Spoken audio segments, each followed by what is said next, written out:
sun's just getting started. It's about 1:45, 2 o'clock. Yesterday it was 10:30. Steve, you're killing me, dude. What? Why am I killing you? The wireless picks you up talking. Oh. Sorry, man.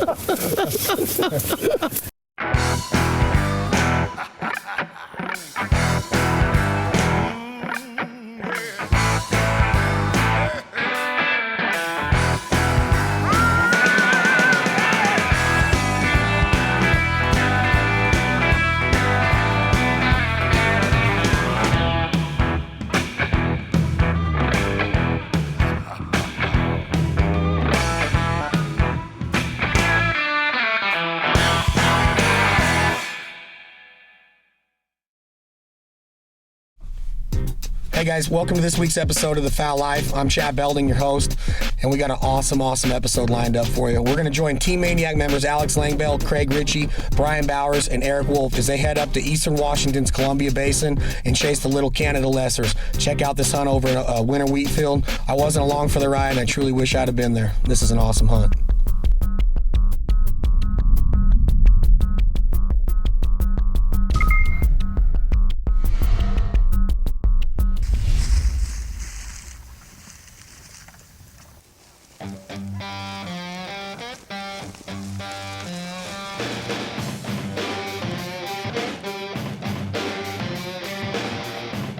I've been watching this field for about a week. It started out with 20 or 30 honkers living right on the pit lid, and I was really hoping they'd start bringing in some more geese, so I left them alone. About midweek, the snow started flying. It built up to 5 or 6 inches of snow on the ground, and those honkers finally started sucking in some lessers. Thursday, Friday, we let it sit, we let them build, and it built up to about 1,000 geese. We figured Saturday morning we might be able to go out there and get away with laying a couple of cameramen and snow blinds behind the pit and getting a good hunt. So Saturday morning we gave it a shot. Rip him. Get him, Alex. Get him, Alex. Get that one. Get that one. Nice.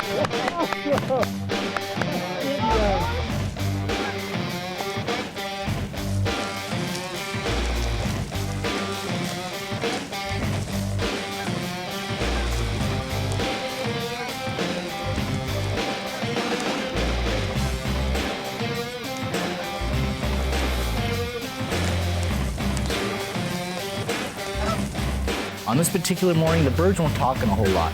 We did a lot of single clucks hitting the corners. In fact, some of the flocks that came in, we didn't even call it. We let our decoys do the work.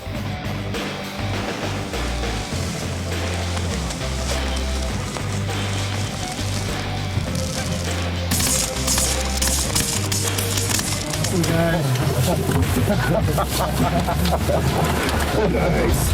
The birds have got ice all over the chest. 5 degrees out this morning.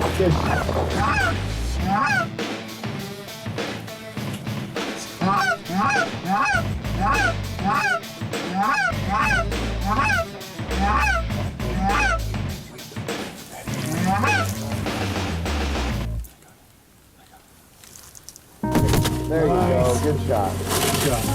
The advantage of hunting out of a pit is the fact that you can get out in the middle of the field, you can hide 7 guys underground, right where the birds want to be, right where they feel safe. Now the one disadvantage of hunting out of a pit is you can't see when the birds are coming in if they're not talking, so you rely a lot on hearing them. On this morning, they were coming in so quiet, a couple of goes, we didn't even see them land. Our cameramen were getting so frustrated, they were yelling at us to actually shoot. Shoot! Guys! You guys! Shoot!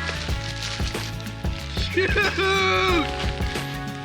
In fact, our lead camera, Cody, I think he actually quit on it. I'm gonna kill you guys. I hate you. I quit. What's it? Somebody's in it. Bring your gun up. There's what? There's geese in the decoys. One's over their head. Somebody! Here, I'll get ready. You ready? Go.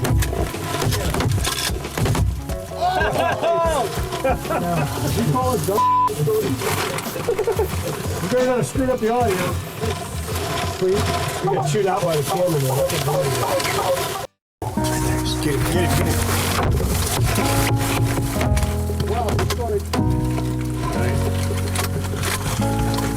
I'll go get it. Oh, decoys. What happened, Wolfie? I didn't even see it. Was it little? That's good. These geese are getting pushed out of that field. Let's go. Oh, here we go. Come on. Get in.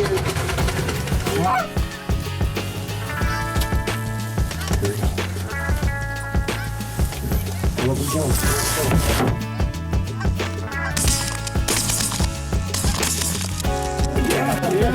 Good job, guys. That's good, guys. That was incredible. He's alive. That was good. About time I had.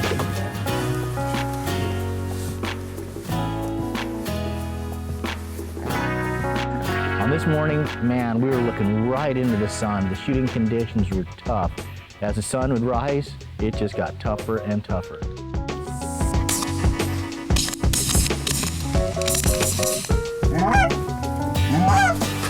This here is some smoke.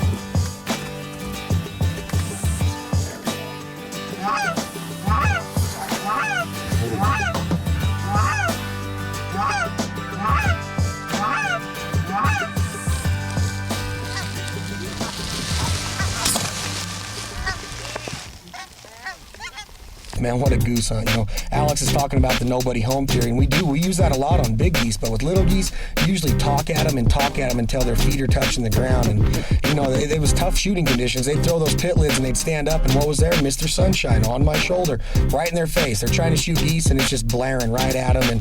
And you know, it's tough. You've seen a few of those volleys that some of those geese got out of there, but that's hunting, guys. And so that hunt's over. The limit's in the truck. The guys are on their way over to Othello, Washington to meet good buddy Steve Schultz. He's got a great mallard shoot lined up. He's got a ton of ducks on his duck club over there. And we owe you a huge thank you, Steve. We appreciate it. You guys check out this duck footage. They couldn't beat him out of there with a bat. Get him, Craiger. Take it. After over a week of some tough hunting, our morales were down. We were really struggling. And we get a call from Steve Schultz, and he had a bunch of ducks. Things were starting to get cold, the weather was turning. We knew it was going to get good. We didn't have everything lined up. And when Steve called us, said he had a bunch of ducks on his little water grass hole, we were pretty excited. So, and when Steve calls and says something's pretty decent, it's usually really good.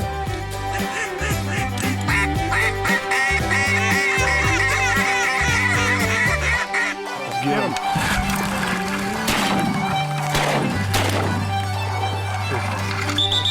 The best thing for a young dog is just to get experience. And we got Thorn from Chris Aiken back at the end of October, but he hadn't hunted much. And so the whole hunting experience was a different thing for Thorn. And this poor little guy, he's not a real big dog. He's a small Labrador, and he's from Arkansas. And it was about 12 degrees that day, and Thorn is freezing.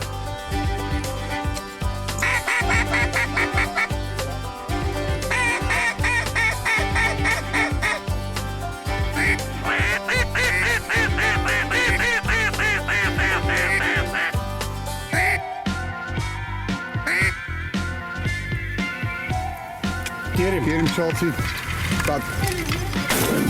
Nice shot.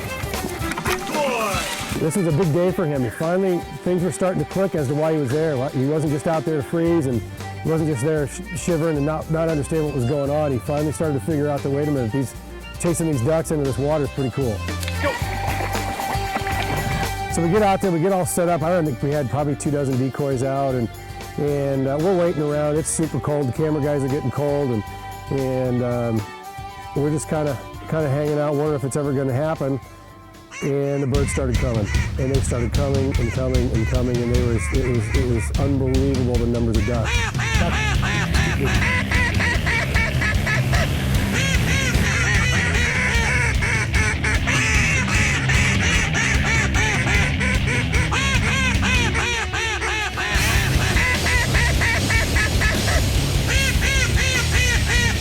Back in the old days, we'd have been done in about 15 minutes because we'd have shot in there the first 200 bird flock and, you know, probably killed 15 or 20 and thought that was great and educated another 150. We decided we weren't going to do that. We typically don't do it anymore.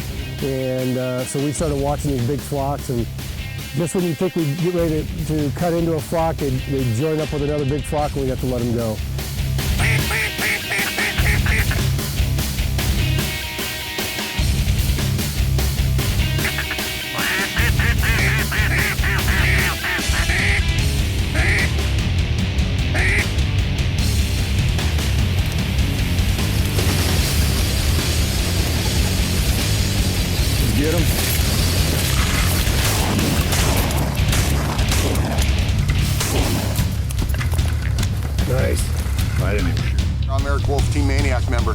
10 degrees, Eastern Washington, snow on the ground. We're hunting a winter wheat field. And in these conditions like this, what's really important is you got to emulate your decoy spread to match what the geese are doing. If you study geese, one of the things that they really do is the minute they come in and land in these fields like this where they got to work to get their food, first thing they do is they lay on their bellies, okay? And what they're trying to do is they're trying to melt the snow that's underneath them to get to the food. So our pit's back there about, 25 yards. And what we did is we made a big black spot of all these geese that are laying on their bellies. And we got a few of them in here mixed in with their heads down and eating these. And these green headgear, fully flocked decoys on a day like today with the snow, bright sun really show up. And it was an awesome hunt. So what you want to do is make sure you study these geese, different conditions, wind, snow, rain, sleet, the whole thing. And when you're putting your decoy spread out, you got to try and emulate their real live actions as much as possible. Guys, as you can see behind me, Brian Bowers, he's muddying up our decoys. Every so often throughout the hunt, we'll get up and walk through our decoy spread. And what that does is when the ducks get on top of it, they look down and they see a muddy chocolate milk effect. And it's the natural action of mallard ducks when they're in the water to keep kicking their feet and swimming around. And what that does is it stirs up everything along the bottom and everything that's floating through the current. So when they're on top of you and you got to just clear water and they can see the decoy rig and the string and the cord and everything, that's not natural to them. So you're gonna flare a lot more ducks. It looks like they're gonna do it, and at the very last second, they're gonna pull up. So that's gonna be your tip of the week, is to get out into your decoy spread, every 15, 20 minutes, stir it up, give it that chocolate milk look. You're gonna have a lot better results. Hope you enjoyed this tip. See you guys in a little bit. Countless times where we would have 20 or 30 mallards in the decoys fluttering. You could sit there and pick out the green all day long. And right behind it would be just a mob of mallards coming in.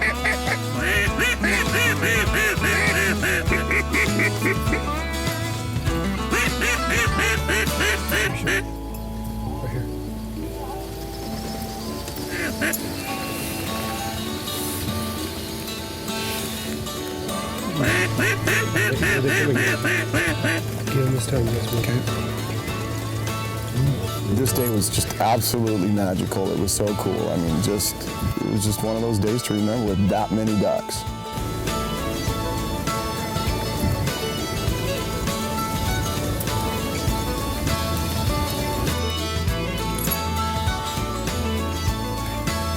Rip them.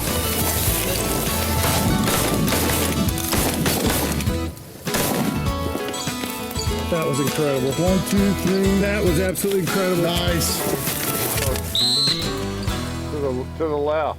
Here. One of the cool things about this hunt today was we had Brian Bowers' dog Thorn with us, and Thorn was kind of in a transition mode this week, and weekend was a real test for Thorn. And there were times where we'd have like 300 ducks in our face fluttering the decoys, and Thorn was steady, and he had a couple of really good, cool blind retrieves, and really started becoming a true retriever that weekend, and it was really cool to see.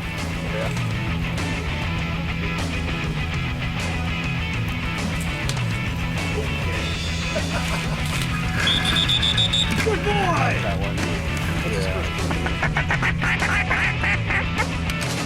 Welcome, Craig.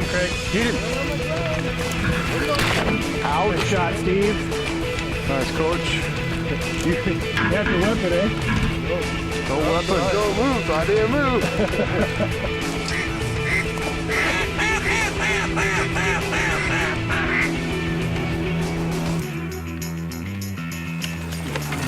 Rip them.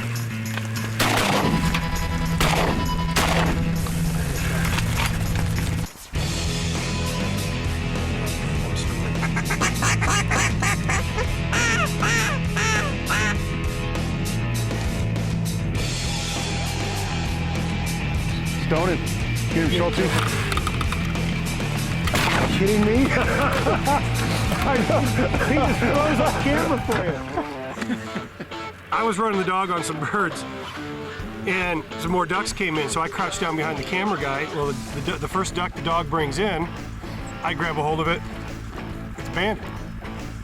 So, haven't been cheated out of a lot of bands in the past. I just grabbed one. I had a dime in my pocket, pried it right open while everybody was calling ducks.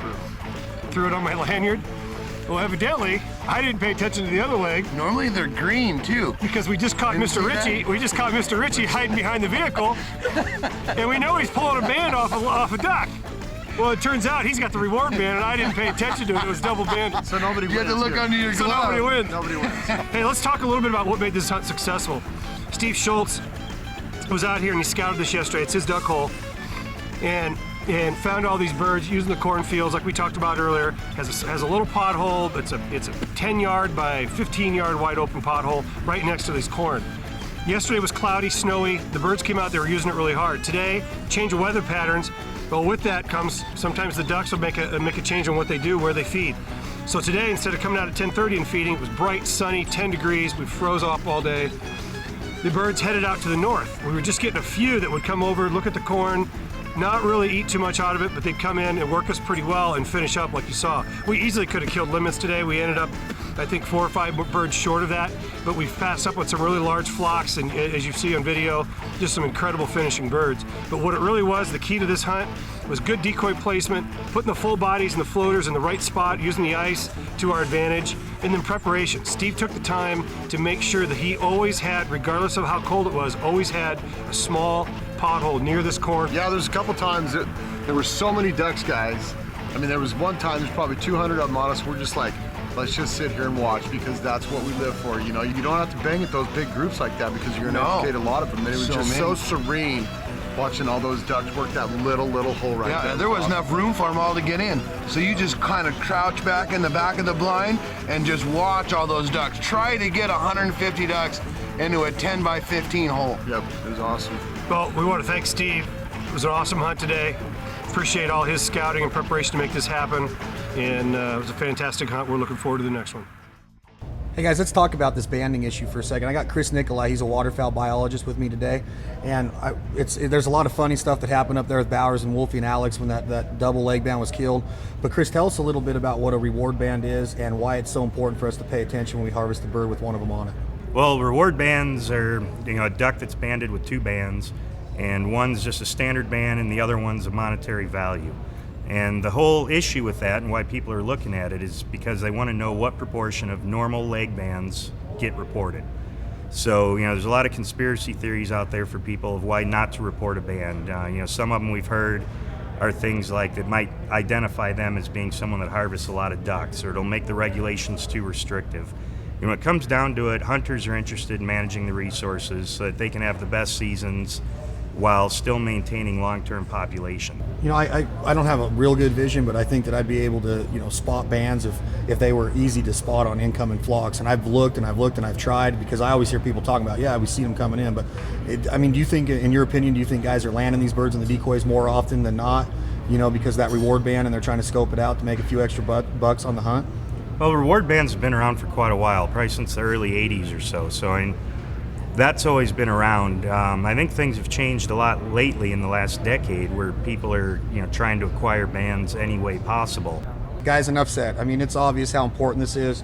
Support your bird banding operations. Report those birds with the exact and all the correct information. There's no use in giving false identity or false records like Chris is talking about. Hope you guys enjoyed this. We'll see you here in a little bit. Yeah. And he had to have his gloved hand on it. It's a $100 band. Hold on. I'll give it back. Is it really? Yeah, okay. Unbelievable. Oh, sorry. I can't believe it. And he threw it back in the pile. Oh, no, I want to see. That'll teach you guys. They always have double bands when they're rewarded. I know, but I didn't look at that. But it was underneath your gloved hand, I'm sure. One. Did you do what freaking Tweedledee and Tweedledum did? Look at this. Yeah, you can see the mark on it. I did it. I can't believe it. Yeah, he did it. Man, Washington's the deal, ain't it? I love it up there. We invested in some properties up there in the last 2-3 years, and we farm them hard, we hunt them hard, and the place is one of waterfowl's best kept secrets, and we want to keep it that way. But hopefully you guys get an opportunity to hunt up in the Pacific Northwest and see what it has to offer. Great food, great people, great camaraderie, great ducks, great geese. It's awesome. Even the coyote hunting up there is awesome. So get up there, check it out. We want to send a huge thank you out to Steve Schultz. We couldn't do this without you, buddy. Also, please join www www.thefowllife.com, and check out our sponsor league page. You can click on any of those logos there. It'll redirect you back to our sponsors' websites.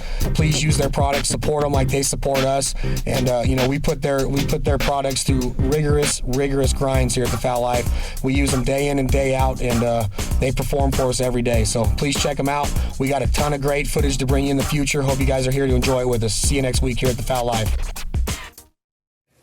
1:45, 2 o'clock. Yesterday flew about 10:30. It's a lot cloudier, a little bit of spit and snow. Today, bright sunny day. Okay, we'll work on that.